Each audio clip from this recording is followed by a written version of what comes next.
오늘 말씀은 1장의 다음 장이기도 한데 중요한 것은 1장의 시간대의 바로 다음 달이기도 합니다. 1장이 그달의 여섯째 달이었다면 오늘은 1절 말씀에 뭐라 말합니까? 일곱째 달이라고 말을 하고 있습니다. 자, 그런데 참 중요한 날입니다. 왜냐하면 이 날이 결심의 달이기 때문입니다. 바로 이 일곱째 달은 이스라엘 절기에서 나팔절과 초막절의 절기입니다. 레위기 23장에 나오는 그런 절기인데요. 일곱째 달 1일은 나팔을 붑니다. 그리고 그 나팔 절기가 지나면서 7월 10일은 대속죄일로 그들이 지키는 날이기도 합니다. 대속죄일을 통해서 한 해 중에 가장 하나님께 크게 회개하는 날이기도 하고 고백하는 날이기도 합니다. 그런가 하면 7월 15일은 초막절입니다. 초막절은 이스라엘 백성들이 출애굽하여 장막에 거하는 것을 기억하면서 하나님의 인도하심과 선하심과 역사하심을 기억하는 것이 바로 초막절입니다. 자, 오늘은 일곱째 달 21일입니다. 즉 초막절에 하는 날의 가장 마지막 날인 7일째가 바로 이 오늘의 말씀의 때입니다. 참고로 그렇게 7일 초막절을 한 다음 이제 8일째는, 그러니까 7월 23일째에는 대성회를 하는 날이기도 합니다. 자, 어쨌든 본문은 초막절의 마지막 날입니다. 그 당시 또 상황이 있는데요. 어, 하나님께서 말씀하시기를 3절 말씀 이렇게 말합니다. 사람들이 말하는 것이 이 성전에, 그러니까 너희들이 지을 성전에, 재건을 하는 성전의 이전의 모습을 말하고 있습니다. 왜 그럴까요? 이전 성전은 누가 만들었습니까? 솔로몬 시대에 만들어진 성전입니다. 가장 좋은 재료로, 가장 좋은 나무로 만들었으며, 심지어 솔로몬의 성전은 이제 금으로 코팅까지 한 아름다운 성전이었습니다. 그런가 하면 이 유다 백성들이 이전에 살았던 곳이 어디죠? 바로 바벨론, 또한 바사 제국의 도시입니다. 얼마나 화려했겠습니까? 제국의 수도이니까 바벨론과 바사의 신전에는 어, 솔로몬 것과 비교할 수 없는 세상 최고의 화려함과 장식이 있는 그런 건물과 그들의 우상 신전을 보고 왔을 것입니다.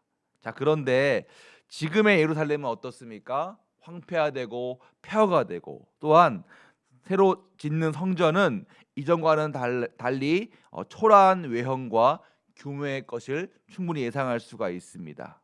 그러니까 사람들의 마음에는 성전 재건에 대한 마음은 다시 생겼지만, 그래도 이전에 보았던 바사의 어떤 건물과 또 이전에 사람들의 말로 기억했던 솔로몬의 시대와는 다르게 초라한 것에 그 마음이 위축된 모습을 오늘 3절 말씀은 보여주고 있습니다.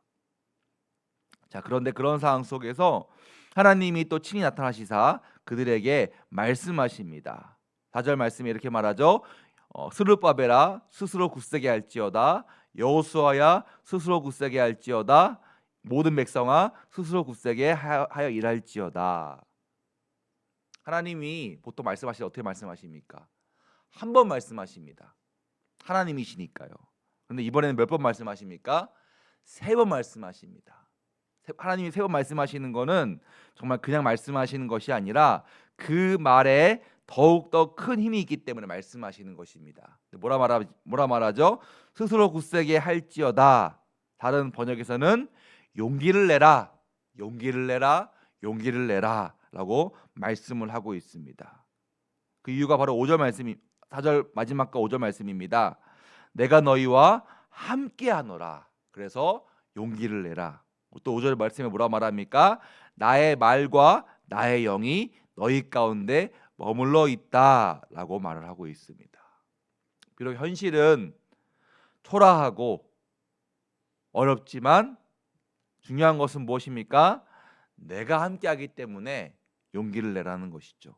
두려워하지 말라는 것이죠.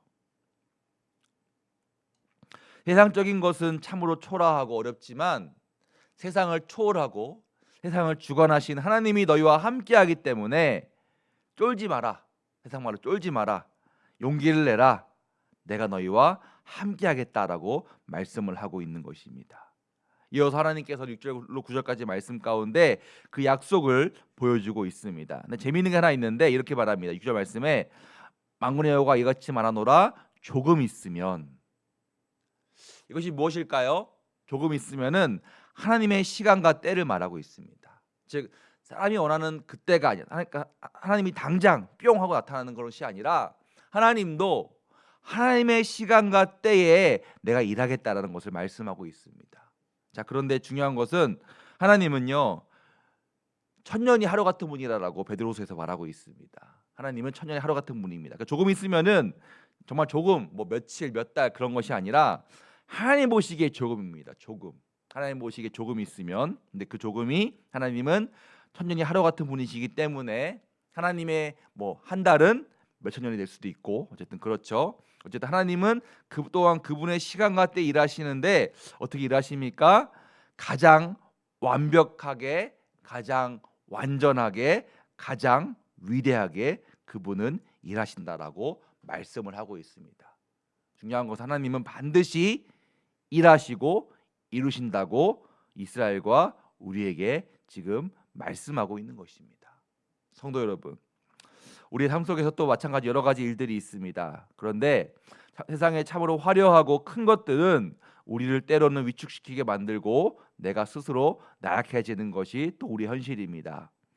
그러나 하나님 말씀하십니다. 세우나 스스로 굳세게 할지어다. 용기를 내라. 대평중앙교회야, 굳세게 할지어다. 용기를 내라. 내가 너희와 함께하노라. 나의 말과 영이 너희 가운데 있기 때문에 두려워하지 말라라고 또한 말씀하고 있습니다. 또 하나님은 반드시 우리 교회를, 우리를 하나님의 시간과 때에 또 우리의 후손들을 완전하게 인도하심을 믿으시기를 간절히 소망합니다. 1800년대에 영국에 있었던 일입니다. 한 가난한 노인이 낡은 바이올린을 연주하는 일이 있었습니다. 우리가 보통 지금 많이 안 보이는데 이제 뭐 번화가를 가게 되면 어떤 사람들도 연주를 하면서 연주에 대한 어떤 사람들의 도움을 구하죠. 이렇게 뭐 악기 케이스를 열어놓고 돈을 받는다든가 그런 것들이 뭐 우리나라도 외국도 있는데요. 이 노인도 그렇게 옛날에 그 1800년대 시대에 낡은 바이올린을 연주하면서 사람들의 어떤 관심을 끌길 원했습니다. 자, 그런데 초라한 모습과 낡은 바이올린 소리는 아무도 그 노인들에게 돈을 주지 않았습니다. 자, 그런데 한 지나가던 외국인이 그걸 보고 나서 노인을 보고 측은히 여겨가지고 도움을 주고 싶어 했지만 수중에 돈이 없어가지고 이렇게 말했습니다. 여보시오, 내가 바이올린을 좀 연주할 줄 아는데 내가 좀 연주를 도와줄 테니 좀 쉬는 게 어떻겠습니까? 라고 이렇게 좀 권유를 했습니다. 그러자 노인은 그 말을 듣고 쉬기 위해서 바이올린을 좀 빌려주고 이렇게 했습니다. 자, 그 외국인이 처음 곡을 연주했는데요. 그 노인과는 다르게 모든 사람들이 그 연주를 듣고 멈추게 되었습니다. 또 이어서 두 번째 곡을 연주하게 되었는데 이제는 많은 사람들이 그 곡을 듣고 눈물을 흘리면서 이제는 많은 사람들이 그 악기 케이스에 돈을 놓기 시작했습니다. 자, 사람들이 모이니까 어떻게 됩니까? 영국에 경찰이 있습니다.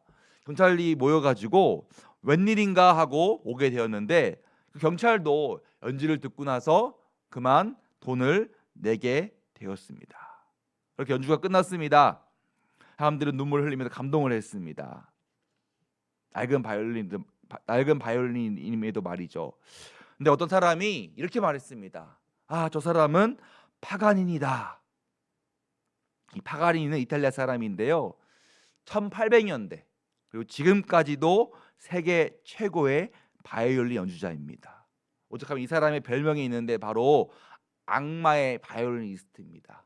파가니라는 이 사람은 1800년부터 지금까지 최고의 바이올린 연주가인데 오죽하면 별명이 악마의 바이올리니스트라는 사람입니다. 그만큼 이 사람의 실력은 상상을 초월하는 지금까지도 파가니니 하면은 웬만한 전문가나 관심 있는 사람은 다 아는 그런 연주자입니다. 근데 그 사람이 영국에 연주를 하러 왔다가 잠깐 휴식하기 위해 산책하는 중간에 그 노인을 보고 바이올린 연주했던 것입니다.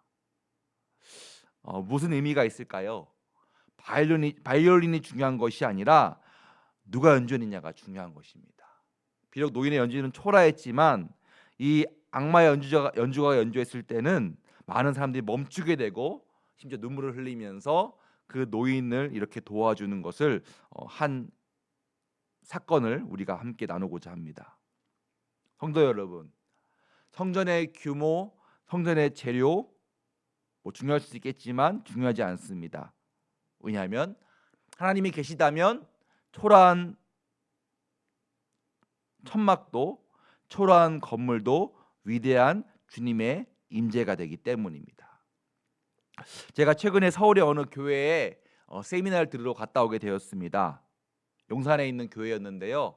참 좋은 시설과 이렇게 앞에 모두 화려한 어떤 그 뭐랄까요, 스크린이 있는 그러한 교회였습니다. 조금 부러웠습니다. 하여튼 그런데 하지만 저는 우리 교회가 더 좋습니다. 왜 그럴까요?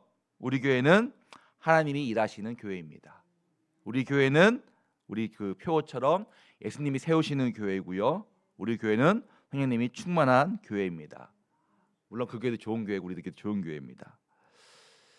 중요한 것은 하나님이 함께 하시는 교회가, 하나님 함께 하시는 공동체가 가장 힘 있는 교회이고 가장 충만한 교회라는 것을 우리가 기억하시기 간절히 소망합니다. 바로 우리 교회가 또한 그런 교회이고 우리의 삶이 그렇게 주님이 임하심으로써 또한 주님께서 주님의 때에 일하시고 응답하시는 우리의 삶이라는 것을 확신하면서 나아가기를 간절히 소망합니다. 아멘. 기도하겠습니다. 하나님 아버지 감사합니다. 오늘도 이 시간